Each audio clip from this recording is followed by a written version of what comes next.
আসসালামু আলাইকুম, আমি এমডি নুরুল মামুন, পেশায় একজন আইটি ভিসিও ফেকে কনসালটেন্ট।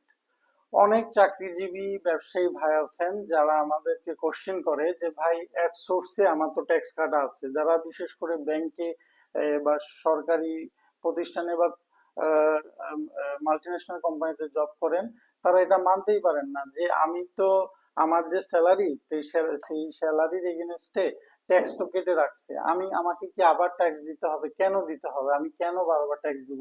আসলে ট্যাক্সটা আপনি বারবার দিচ্ছেন না, আপনার প্রতিষ্ঠান আপনার ট্যাক্সটি ক্যালকুলেশন করে। আগের আইনে ছিল এভারেজ ক্যালকুলেশন, বর্তমান আইনে এক্সাক্ট অ্যামাউন্ট, অর্থাৎ আপনার যা স্ল্যাব অনুযায়ী যে ট্যাক্স আসবে সেখান থেকে আপনার এইচআর আপনি যে বিনিয়োগজনিত কারণে যে রিয়ারটি পান সেই রিয়ারটি তারা বাদ দিয়ে দেয়। আপনি করুন বা না করুন, অনেক প্রতিষ্ঠানই এই বিনিয়োগটা ধরেই নেয় যে আপনি করছেন, সেই অনুযায়ী সেই রিবেটটা আপনাকে অগ্রিম বাদ দিয়ে দেয়। যার কারণে আপনার ট্যাক্সটা কম আসে। আপনার যে ট্যাক্সটা আসে ইনকামের উপর, সেই ট্যাক্সটা আপনি দেন।